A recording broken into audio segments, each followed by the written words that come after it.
Sorry, just had a phone call. Just the daddy checking in to see how my interview went. I did have an interview today at the real estate, so fingers crossed that I get that. I love real estate, like it's one of my passions. I got 3 goals in life: real estate, property development, and transformational speaking. If I could do all 3 of them, then I'd be a very happy girl. What else can I talk to you guys about? Or maybe that's enough for today. Yes, crazy shit that went on. When I think about that time in my life, it just, it's like, wow, like, I can't believe I lived that life. I can't believe I went through that shit. I can't believe that I'm still here today in another way because, as much as drugs are bad and stuff like that, I honestly think if I didn't do them at that time, I wouldn't be here today because, my God, I did not want to be alive at that time.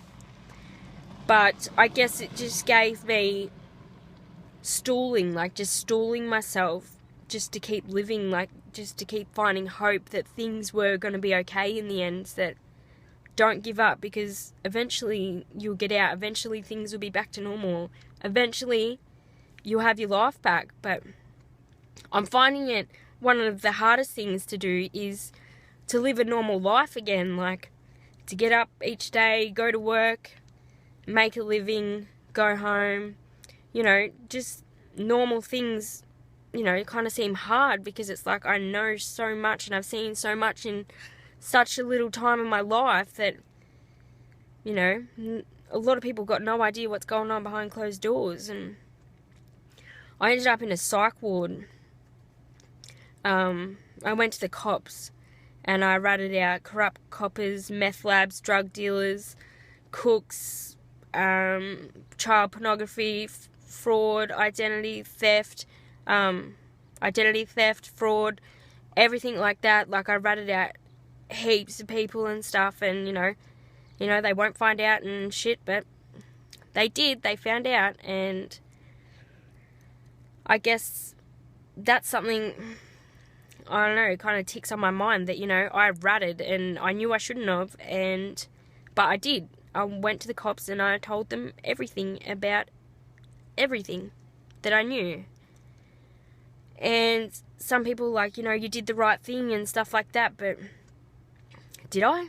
Did I do the right thing? My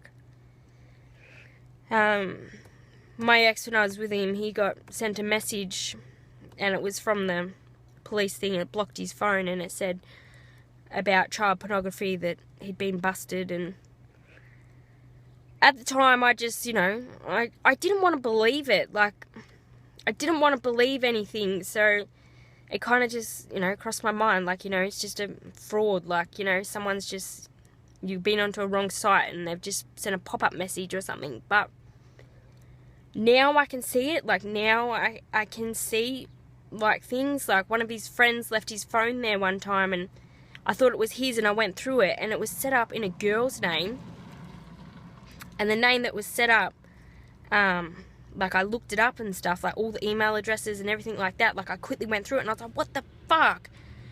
Who is this? It's a fake name, and it was a 7-year-old Brazil girl that he had his name set up as. And I was like, oh my God, what is going on here? What is this crazy shit going on? I just couldn't, even I couldn't comprehend some of the shit that, was going on. What the fuck? What is going on here? How, and I kick myself at times, how could I be so stupid to not be able to pick up that something was wrong, that, why am I here? It was not the people that I would want to associate with in doing these things. And, I get that his family are, stuck by him when I put that status up on Facebook. And nobody believed me until I put up that status and just wrote it out. There is videos of me, drug fucked sex tapes and shit like that, because he kept blackmailing me with it. I, in the end, had to go, you know what, fuck it. I'm just going to have to put it out there and embarrass myself as well to finally just be free. If I put it out there and say what's happened, then he can't use it against me anymore and I can have my life back. And that's what I did. And it wasn't until then that people actually believed me and was like, oh my God, like, you know, what she's saying is true. And like, even my mum wouldn't believe me. Like, she just thought, you know, all she could see was an ice addict. And I was like crying to her, like, just believe me, just listen to what I'm saying. I'm trying to tell you, like, help me get this video back. Like, help me get the videos of me. Like, I'm your daughter. Like, just help me. And she couldn't see it. Like, she would not see it. And I ended up going to my boss because I knew he'd understand and be able to help me, which he did. And then after I went to the coppers, they ended up putting me in a psych ward for like 4 days. It was actually one of the best experiences that I've ever been through in my life. Like, I met some pretty different people in there. I met 2 Jesuses, so, you know, one of them had to be lying because there's only one Jesus in the world. I thought that was pretty funny. But I listened to everyone that was in there, and nearly every single person that was in there had been sexually abused as a child.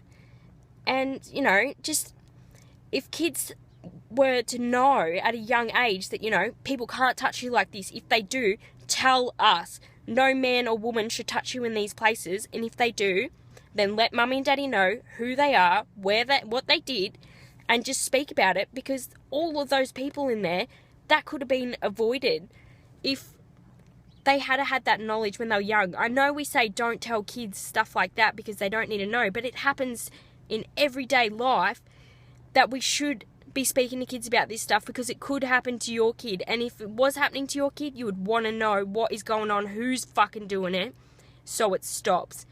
And then if kids had awareness, like, you know, there should be speakers in schools and stuff that talk about this sort of stuff, like with the young kids, because it does happen to really young kids. You don't have to tell them everything, but just, you know, it's not cool. Like, it's not okay for an older lady or man to touch you in these spots or do these things to you. If it does happen, there's an issue. It's not okay. When they know something's not okay, they will come to you and they will tell you. And, you know, if you tell them, if they say they're going to kill your family or something, if you tell that, doesn't matter what they say, you've got to talk. You tell mummy and daddy, no matter what they say. Like, I do think that we should go over these types of things. Don't hide kids from things that could possibly happen, because then they've got no idea. When they have the knowledge and they know and they've been talked to about it, they're going to know what's right and what's wrong. And when they know the difference between right and wrong, that's when they will talk. There's a lot of ways you can get kids to tell you things without actually getting them to speak. There's a child development, if you've ever looked it up, it's actually really good. Child development happens between 1 and 3, the first years, which is amazing, I think, because, you know, I don't even remember anything between 1 and 3, but, you know, if you bring your kid up and you're fighting and there's negative energy around and negative, like, just abuse and stuff like that shapes a child to when they grow. And when from they're 5 to like 10-ish, that's like their sponge years. Everything that they learn stays. So the way that you bring up your children in your family life, the way that your family interacts with each other, is putting a thing on the child to expect that in later years. So you need to bring your kids up in a positive environment, you know. Of course there's going to be fighting and shit like that, maybe. Like, you know, not everyone does, but some people do. But if there is, like, do it behind closed doors, not in front of your kid. Like, show your kid that, you know, mummy and daddy love each other and, you know, we work through things and times get tough, but, you know, we do love each other at the end of the day and we love you, and, you know, it's just stuff like that. Like, kids actually do pick up on a lot of things. They might not say it, but if you sat down with a kid and, you know, got them to draw things and stuff like that, they would tell you a lot more than what they can talk out, because, you know, they can show you the image that they've seen in their head and what they've witnessed.